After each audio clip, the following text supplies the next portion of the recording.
Welcome to the Fresh and Fired Up podcast. I'm your host, Dr. Emily Marshall, here to help you function at your best in health, fitness, and all of your life. I just knocked my light. I'm really fired up today. So you guys, it's your turn to get fired up. Let's get fired up. Let's get fired up. I'm so vibing with your energy today. Let's freaking go. Okay, good. Let's do this. Because we are talking about gut health today. Oh, I didn't even intro you. And with my co-host, Haley Pindle, who is absolutely amazing. Is my mic working? Yeah. Oh, I thought you were tapping on the mic. Oh, I was doing this. I was like, I'm just a girl.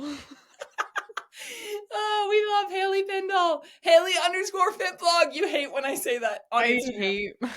You know what? I hate my company name and I hate my like Instagram name. And it's because I didn't think I would be as consistent and grow as much as I did. So I was like, I don't really care what my name is. And now I'm stuck here. Classic underdog story. Underestimated yourself.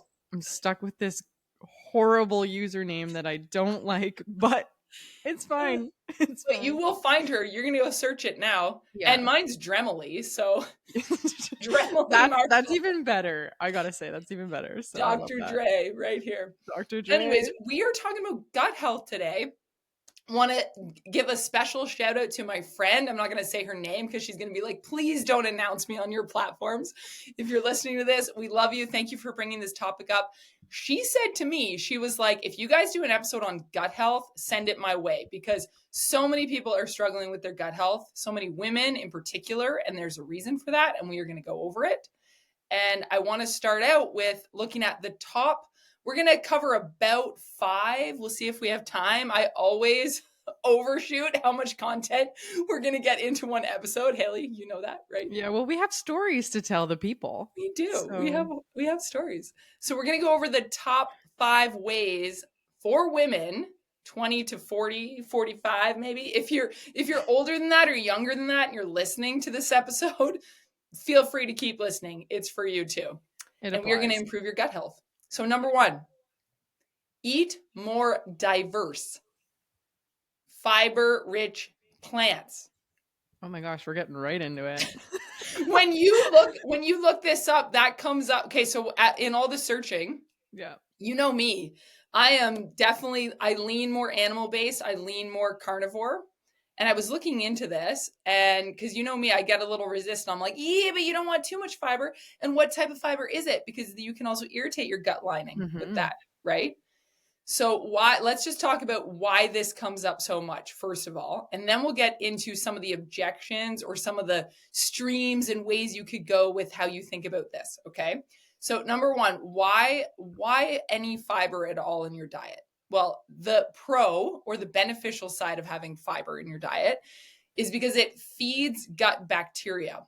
This promotes microbial diversity. That's a big one, which is key for a healthy gut. That being said, there's different types of fiber, and we're going to get into that soon. What you want to do is you want to aim for diversity. So if you can have like 30 plus different types of foods coming into your system, like different types of plant-based fibers, it's going to really promote this variability. Like, so different types of fruits and vegetables, legumes, nuts, seeds, herbs. We've talked about that, where depending on how well you can handle them. And a lot of it has to do with if you're having the peel on things, that's a huge deal. And I'll talk about that in a second.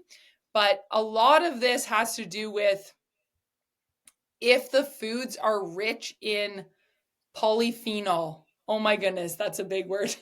Oh my gosh. We're Bill Nye the Science Guy is coming into my, what is going on? So polyphenol rich foods within like fiber rich plants can be really good for you. So things like when you hear like berries and antioxidants and all these like catchphrase wellness, there's actual biochemistry to it, right? And there are things that can help support a healthy gut microbiome. Yes. Bill Nye the Science Guy, right out of the gates. Haley, what do you think? Bill Nye the Science Guy. Dremely. So when I looked this up, okay, so there's a couple things. So my instant objection to this when I'm reading through articles on this sort of content is like, yeah, but what about the carnivore diet? And what about that and gut health? What about intermittent fasting? And we've talked about, not loving fasting for hormonal health, but there's benefits to fasting for gut health, Yep. right? So now I'm like, okay, what do we do with this information? So when I was having serious issues with my gut, so like a lot of cankers, a lot of gut irritation, not digesting things well, and having autoimmune issues with that. So a lot of like achy joints and that sort of thing. I did a carnivore diet for a while and then I really leaned animal based and I still do.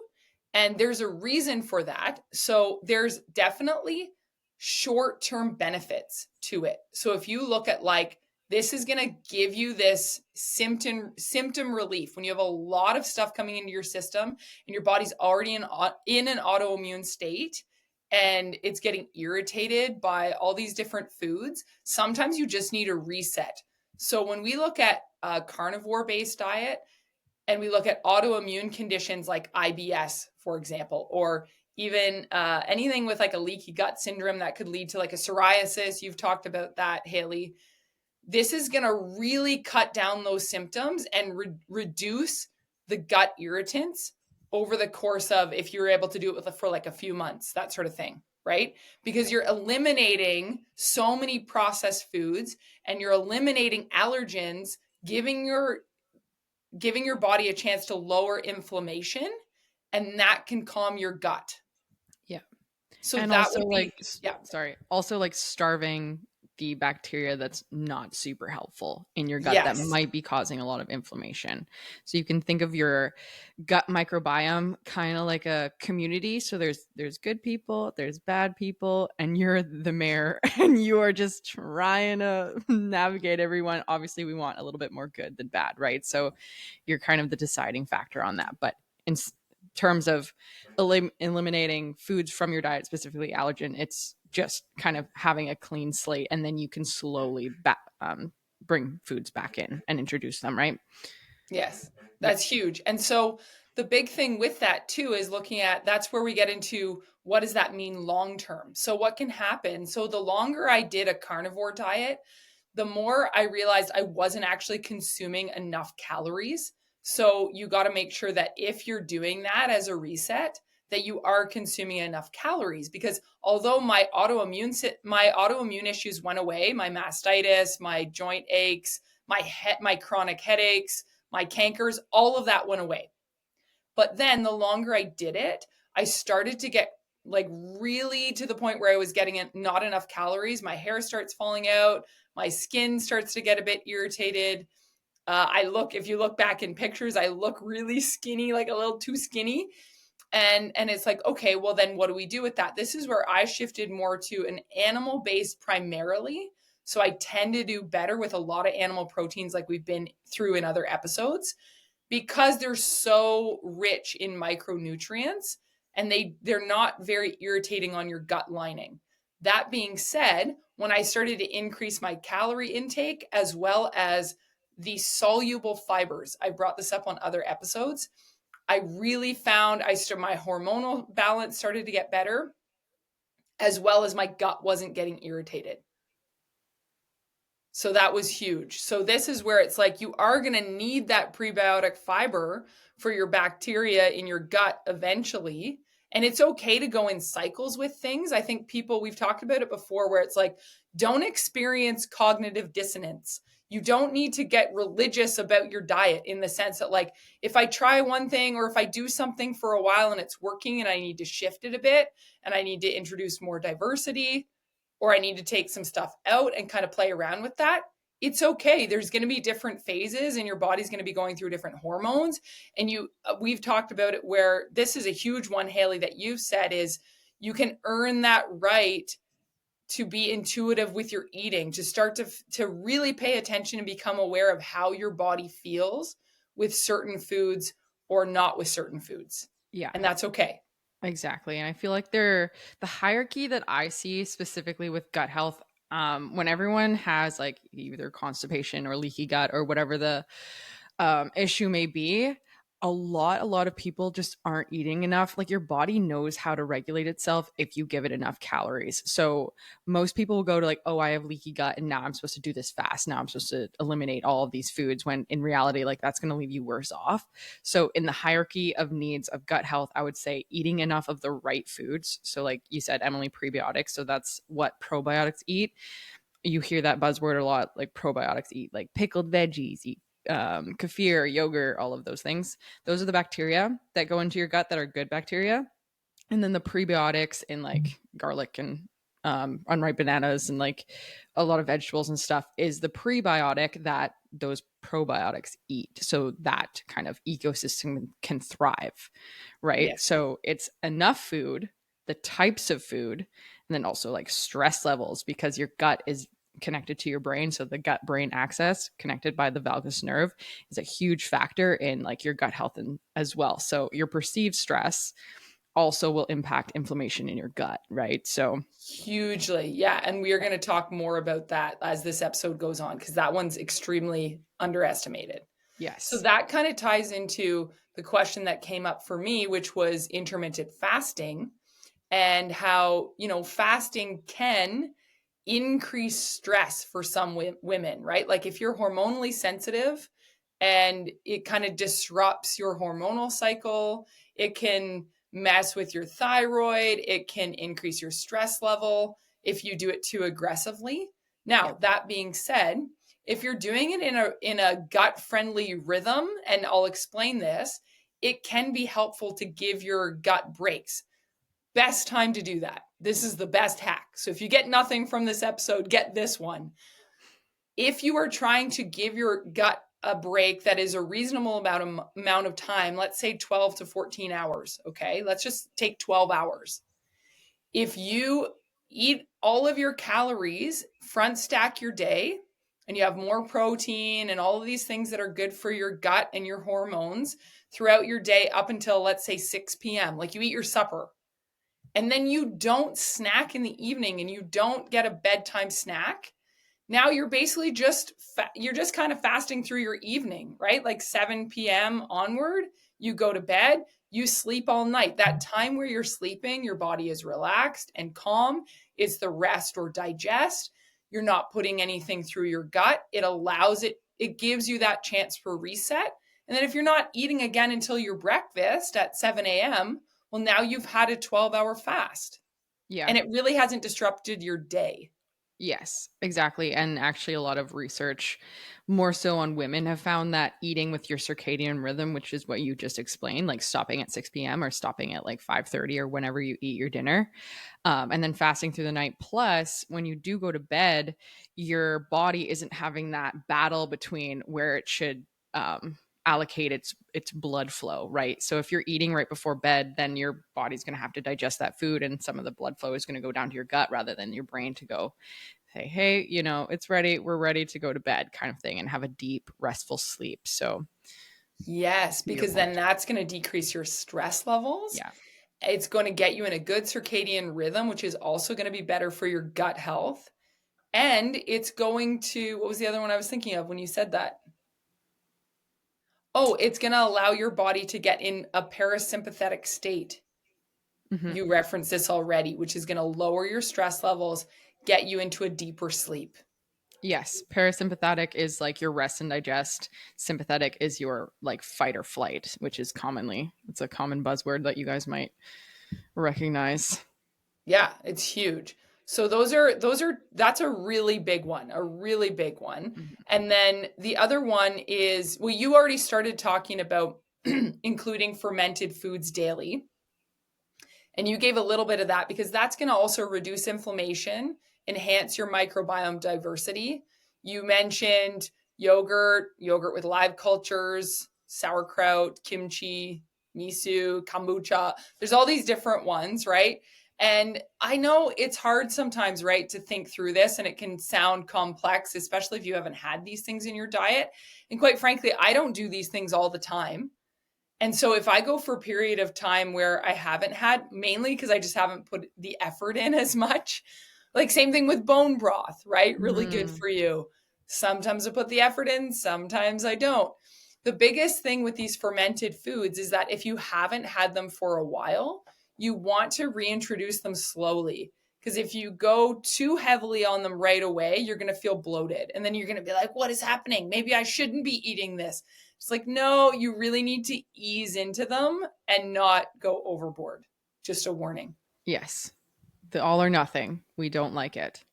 We don't want to go all or nothing on that one. We just need like little bits. It's like Like the a liver. We don't supplement. need a steak size liver. We just need like Yeah. a tiny little bit, that Treat much. it like a supplement.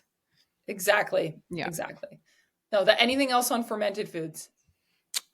Just that I love them. Oh, good. We love you.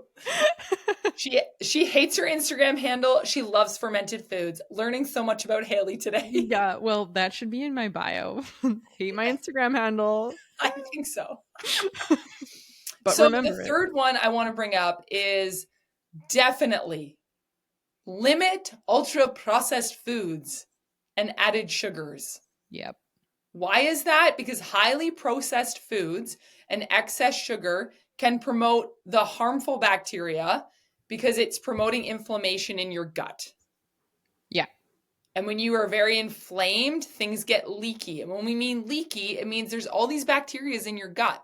And when your gut is irritated and inflamed and leaky, things from your gut will actually leak or go into your bloodstream.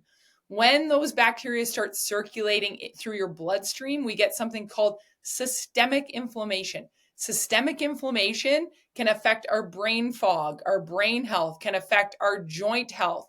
Someone who has an inflammatory type arthritis, literally the bacteria from your gut is going through your bloodstream and congregating in your joints. That's why it feels achy and awful. Yeah. Same thing with your skin when it builds up and you end up with skin irritations or autoimmune induced psoriasis. Yeah. It's just inflammation that's in your gut. And like I said before, like you want to feed the good bacteria and kind of starve the bad bacteria. So if you're eating an overconsumption of processed foods, sugar, all of that, you're going to feed the bad bacteria in your gut and you're actually going to crave them more.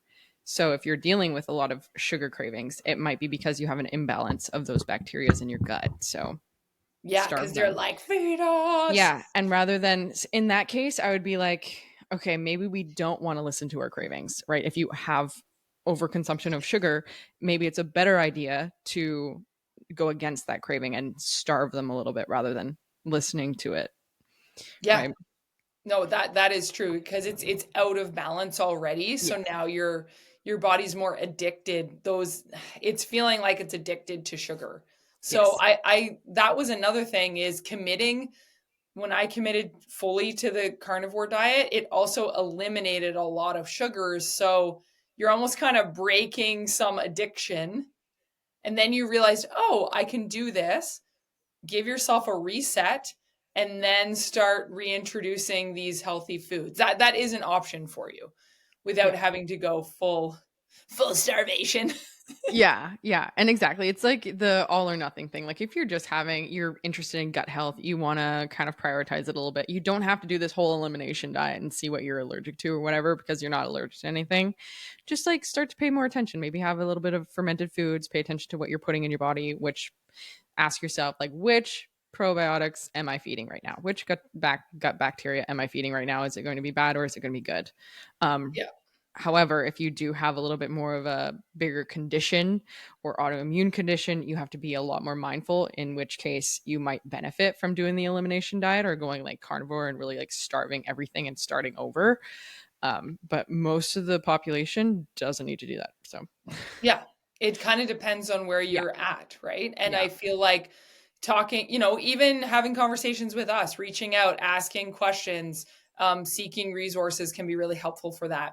Another tip for when you're looking at processed foods, we obviously want to prioritize real whole foods. It seems so simple, but real whole foods is the prioritization. Now you can get into obviously things are GMO'd and organic versus inorganic, and that can play a role too, like making sure if you're having fruits, like we talked about berries, soaking them, washing off some of the hyper sprayed chemicals, that can be irritating to your gut and your hormones. So that's something you want to look at. The other thing is reading ingredient labels. So if you are getting a non-whole food and you're looking for something processed, maybe for convenience, I think about like, okay, you've got kids and what are you putting in your lunch in their lunches, and then you're grabbing one for yourself too. Like there's that whole thing, right? It's like we're always balancing this convenience factor.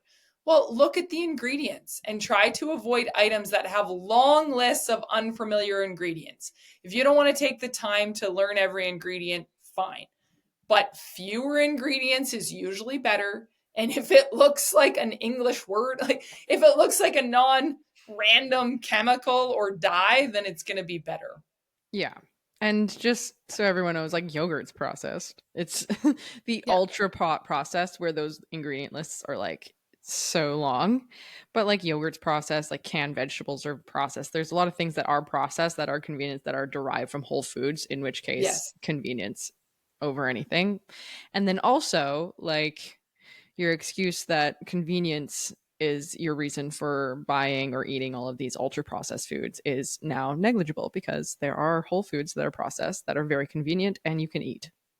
Yeah. Yeah, exactly. So you can pick, we talk about the lesser of two evils, right? Where you're Yeah. like, okay, is this perfect? No, but we don't always need to be. We need to just do our best and cycle in. And you're looking at percentage wise too, right? When you're looking at your day, it's like, what percentage of whole foods are you getting versus percentage of fast food or hyper processed food? Or is everything packaged versus I had one thing from a package today Mhm. and the rest I actually did pretty good. Exactly. Yeah. So, Be kind to yourself through the process because that ties into managing stress levels. And this is one of those things that people, when you say it, it's almost like, oh, yeah, don't be stressed. Yeah, but guess what? We all have all these stressors in our lives, and we're all going through this high paced, demanding life, and you have demands on you. You have to show up to work at a certain time. If you have kids, you got to get them to school at a certain time. You got to pick them up. You got to take them to sports. Or even if it's just you have projects and ambitions that in your mind feel like can take precedent. Oh, I've got too many meetings scheduled today. I need to just skip lunch, right? Like we all have those temptations in our life.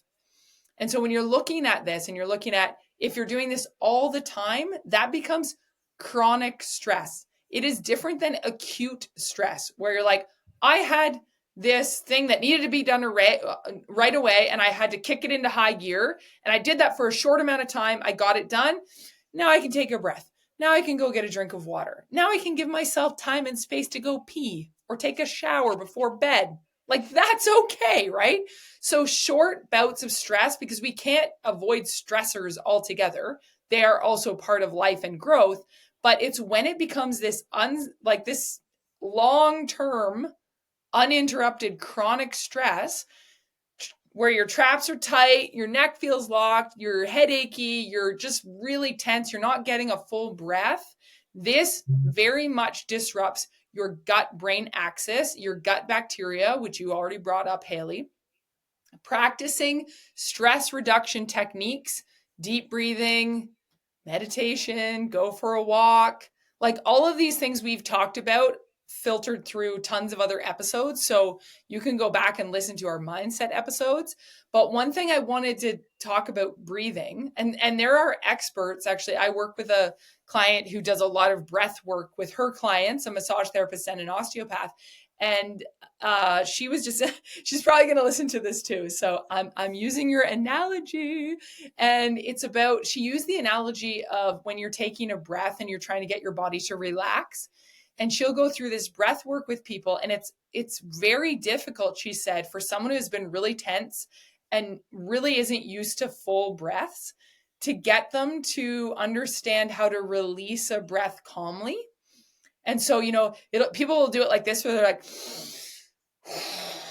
like they're like, almost you can feel the stress in their breath. And so she talked about thinking about when you take your breath in, it's like you're picking up a baby and you're like, and then when you go to set the baby down is the breath out. So how gently would I set the baby down? Let the breath out and set the baby down. And I was like, oh, wow, that's Who just did that and actually feels calmer now? Yeah. While you were doing that, I was like, let's practice this. And I swear to God, everyone in the listening barrel right now did it too. So I hope you Yeah. guys feel calmer. Yeah, it's huge and you can hear it. I see it with like so my 9-year-old when she gets razzled and I'm like breathe, you need to just breathe because she's like upset about something, right? And she's like I'm like take a deep breath. She's like I'm like no, that's not helpful. Oh my It's gosh, the that's baby hilarious. breath, the gentle baby breath, much better, right? Yes. And So also playing on that too, I mentioned the valgus nerve. So there's definitely research that shows that when you're doing that deep belly breathing, it signals to your brain to relax. So there is like scientific proof that it's not just like woo woo stuff like, oh, you just have to breathe, breathe, breathe. Like there is scientific facts that can back up like belly breathing, and doing these deep breathing practices, it actually is going to be beneficial for you and your stress levels, right? yeah, it's huge. And that's going to help with your sleep. That's going to help your circadian rhythm. You need to prioritize sleep. It regulates your gut health and your hormones. You need to prioritize sleep. I should say that 50,000 times. It's so underestimated. Yeah. Yeah, that's the ultimate stress reliever is when you're in that deep sleep, right? When you And actually sleep. especially with nowadays, like everyone has work, there's kids, there's so much stressors, and we biologically are not super different than we were in the caveman days. And you've heard this before, I'm sure, like when your cortisol levels are high, it's like you're constantly running from a lion or a tiger. And the thing is, like, cortisol is needed to live. So it's going to be prioritized in like above progesterone, above estrogen. That's a lot of the reason why a lot of women can experience cycle irregularities when you're chronically stressed, is because cortisol will always be prioritized because you need it to survive. So, Yeah. in order to bring that down, one, like I see a lot of people actually addicted to stress. They're addicted to checking their emails. They're addicted to looking on Instagram and all of these things that provoke cortisol and provoke that stress. You don't know how to stop it. You're uncomfortable being relaxed, which is definitely something that we all need to work on, just because it is super easy to get into the hustle mode and neglect the rest and digest, thinking that it's like lazy. Oh, I'm being lazy. Or if I prioritize myself, if I set boundaries, if I say no to people, then you're weak, or some other notion or false reality that you have in your brain. But just being aware of, like, are you able to take some time off? What kind of does that provoke anxiety? Like, you know what I mean? Like, are you able to even get into that rest and digest mode? Yes. And practicing how to even just operate in silence at Yeah. times. That was a huge focus that I had over the season of Lent. That was, oh, what a gift. It was astounding. Just like periods of silence, like going on a walk or going down and sitting by the river with no one else and with no, nothing playing in my ears.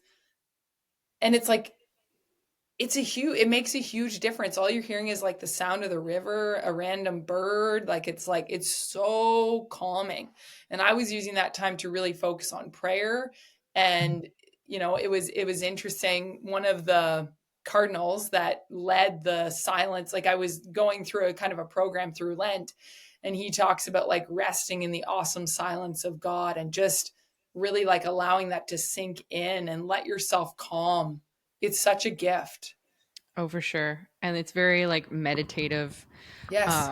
And I feel like a lot of people who are especially like type A, we all really like to control things and control our outer surroundings, and just being in that place where you're able to surrender to, like, okay, whew, I'm good. Surrender. Yes. Yeah, just surrender to your life surroundings. You say this all the time, and I'll say it again: be where your feet are. We can be really into like the future and projecting things and getting anxious about all the things that we have to do. And I can't take lunch because I have XYZ, when really, in reality, like, you're not being where you are. And in reality, you probably could take lunch.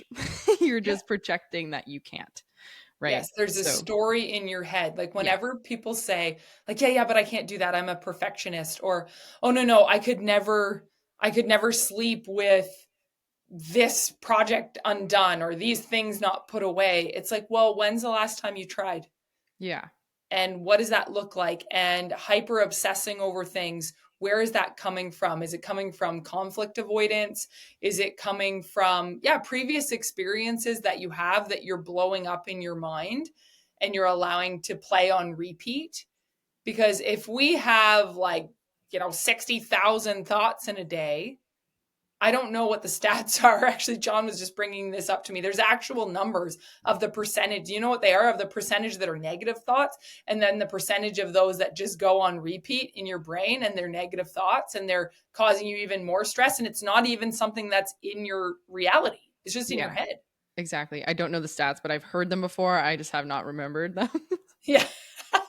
But it's so John's going to be like, true. were you not listening to me? I just told you this last night. You're like, Apparently la not. la I was pretty la. tired. I was already in my calming state, ready Yeah. to fall asleep. So there It's you like, go. yes, honey. Uh-huh. Yeah. And sometimes it's just letting go Mhm. of, you don't have to do everything, and Mhm. it doesn't always need to be done in the way you think, because what can happen is when we go into this hyper control mode, often we're trying to control people's perceptions of us, or we're trying to control some sort of outcome. We are maybe avoiding a negative outcome like a fight or someone critiquing our work in some way. So you have to always ask yourself, are you making these decisions based out of fear, based out of fear avoidance, based out of conflict avoidance, people pleasing? All of these behaviors are going to be very hard on how you manage your stress levels. Yeah. And also, like, you can do all of the meditations, you can do all the affirmations, the positive self-talk for, like, some people have like a 15-minute routine in the morning and then they go back to default, and you're either living out of love or you're living out of fear. Mhm. Whichever, doesn't matter what emotion you're feeling, it's going to be under those two categories. So if Yeah. like 24 hours of the day you're projecting, you're people pleasing, you're living out of that fear based, your surroundings are going to be not what they want, right? You really have to, again, surrender, because the new is always challenging. The new way of thinking is always challenging. It's always going to feel hard. And sometimes we can take that hard feeling and just go back to normal because, oh, I don't want to feel this discomfort. But you're supposed to feel that. Like, it's supposed to feel a little bit uncomfortable because it's new. You're not Yes. replaying that story inside of your head. You're making a new one. The new one is going to feel odd. It's going to feel uncomfortable. And you just have to sit in that, surrender that. Intuitively, you know that whatever you're doing is the right path to take. Yes. And yeah. Because when you're, and to affirm that, because when your gut is having these symptoms that are not allowing you to digest your foods properly, it's your body screaming at you, you need to make a change. You need to give me time to digest. You need to give me time to calm. And that doesn't mean that you're giving up all your ambitions. It doesn't mean you're neglecting your job or your household. It's just finding moments of time where you can allow your gut to digest your food. That's literally it. Yeah. And also, to leave this on a really great note, and a very tangible thing you guys can take away from this: chew your food thoroughly. Like, Yes. if you just swallow that stuff down, your gut is going to be screaming at you. Yes. So actually chew your food, and especially if you are dealing with a lot of bloating, indigestion, like, chew it to a mush and then swallow it. And what I find too with anyone who deals with maybe like disordered thinking around food, or just doesn't have a really great grasp on how to mindfully eat, that can just help you slow down and recognize that you are eating, and you're not going super fast, and like this urgency is taken away. Yeah, So that's a good one. The other thing that can help with the digestion of foods is activity, right? mhm. So staying active, not overtraining. We've talked about overtraining can disrupt your hormonal cycles in previous episodes, which is true. So it's all about like cycling through your exercises, having moderate levels of exercise. There can be times when you do have more intense exercise, of course, but then you're programming that through so you have more moderate exercise, more mild physical activity, and you're cycling through it, because that regular activity, the way that it supports your gut microbial diversity is that it helps with digestion. It physically helps pump blood, keep things moving through your system. So make sure that you're aiming for that as well, because that's going to help your whole body, your brain feel better and keep your gut moving. Yes. Yeah, Mic that's drop. good. I So love I it. think there's like, we kind of went over 5 main categories, which I was just thinking back. I don't want to jump all over the place and we're going to end in a few minutes here, but something that I didn't really get into further, right on point number 1 with the focus on soluble fiber. I want to just clarify a few things on that in case you're like, what the heck are you talking about? So I want you to think of the fiber foods, the fruits and the plant-based foods that are like soothing and gel-like, if you think of it that way. So if you're having trouble digesting vegetables, cook them, right? Like a cooked carrot or a cooked apple might be gentler on your system. When you're having a sweet potato, it's the peel that's going to be like hardier and hard to digest. You're eating like the fleshy inside of the sweet potato. There's still lots of fiber in there. Peeling your potatoes, peeling your cucumbers. Sometimes if someone has a really sensitive gut, even the seeds of the cucumber can be irritating when you're in like the healing process of healing your gut. So literally like de-seeding your cucumbers could actually affect how you feel after you eat them. And that might not be a forever thing, right? But we're talking about if you've had a lot of gut issues, these are simple things that can make a big difference. Peel your apple. I don't know, I'm stuck on apple as an example, but you get the Yeah. idea. Yeah, just like eliminating some of the digestion that your gut has to do. And same with like blending up like smoothies, like blend your food up or something. Like just Yeah, or juicing. exacerbate the digestion process before it even goes into your mouth, and that can just help Yes. with your digestion. Fun fact too, I read this, I believe, in a book, but a big reason why we developed and our brain developed how it did and becoming like the highest tier of species on planet Earth is because we cooked our food, and that our gut was able to absorb all of those nutrients faster, and Hmm. so our brain developed faster. Yeah, I brain think I read that. development. I think Yeah. that's good. And when you think about it, like, so, there is a fallacy within like health and wellness and over the years of like, if you look at your diet and you are crushing a ton of salads with raw kale and raw broccoli and raw cauliflower and raw uncooked spinach, and like the list goes on, you get the idea, like the cruciferous veggies. If you're eating a ton of those in a day raw, that's a lot for your gut to digest. So you Hmm. really not, same thing with those snap peas. I used to crush like so many of those. They're so fibrous, Yeah. uncooked, but I'd be eating a huge volume and my gut was literally screaming at me. But I was like, I'm eating healthy. Yeah. Yeah, it's So too much think, fiber is not a good thing. Too yeah, little so you fiber really is got not to a good look at the thing. Yeah. ratios, right? Yeah. Yeah. And same thing like with oats, right? You like eating oats I and love it. it's like, well, do you soak them? Do you know, how are you preparing them? Because that can make a difference too. Yeah, I But just microwave them. I cancer blitz them. you microwave them. That's a convenience move right there. I'm a busy I love that. lady. I'm a busy lady. You are. I'm You do have a gonna lot do it. going on. But yeah, like things even like a ripe banana, a pear, like peel the pear, all of those things, avocados. So there, you have some examples. Some of the veggies I love are the zucchini. My kids don't like them as much, so I don't cook them as much. Like, but you like stir fry up some zucchini and Zucchini kind of scares me. no, I but with gotta say. chicken and Yeah, you know but and it's like a squash. it's weird because it's a squash, but it's a cucumber kind of wannabe, and it's mushier than a cucumber, so it just throws my brain off because it looks like a cucumber, but it's mushy. I'm like, ooh, this is weird. You got to pick what you like too. I know. I will eat weird things and people are like, "What are you even eating?" Like I'll do my smoothies with my raw eggs and Yeah, get I my know. protein And in and your you're like, heavy "Why?" cream, and it's just whoa, what's going on here? There's so much. It's so good. You blend up some blueberries in there. Love Oh that my for you. word. Okay, so we got lots of ideas for you today. Let's just do a quick recap. We are on what you are taking away from this episode. Okay. So we've talked lots about fiber, those soluble fibers, getting some diversity in your diet. Try cooking your veggies, try peeling your fruit. That was number one.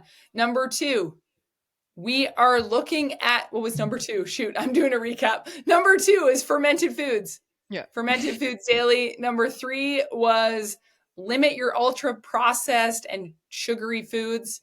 Number four, manage your stress levels, calm. You're allowed to sleep at night. It's good for your gut. And stay active, but don't go overboard into that overtraining category. Yeah. Boom. Happy mediums. We love gray areas. We're Oh, living in the jeez. gray. Sure. Yeah, Haley. Thank you for ending on that note. Don't get too gray on me, though. Come on. I like my hair is not fully gray. Your hair If you're looks stressing awesome yourself today. out too much, you're going to get gray hair. I know. My hair's not gray? No, your hair looks awesome today. I said. Yeah. I just got a fresh dye and cut. Oh, look at you go. Oh my Thanks. God. Check us out on YouTube so you can see my hair. And you can get all this gut-friendly info so your gut is happy, and send it to your friends who also would appreciate a happy gut. Yes. And make sure you share this episode with a friend, rate it, review it, click the subscribe button, and in the meantime, be free, feel fresh, and live on fire. Heck yeah.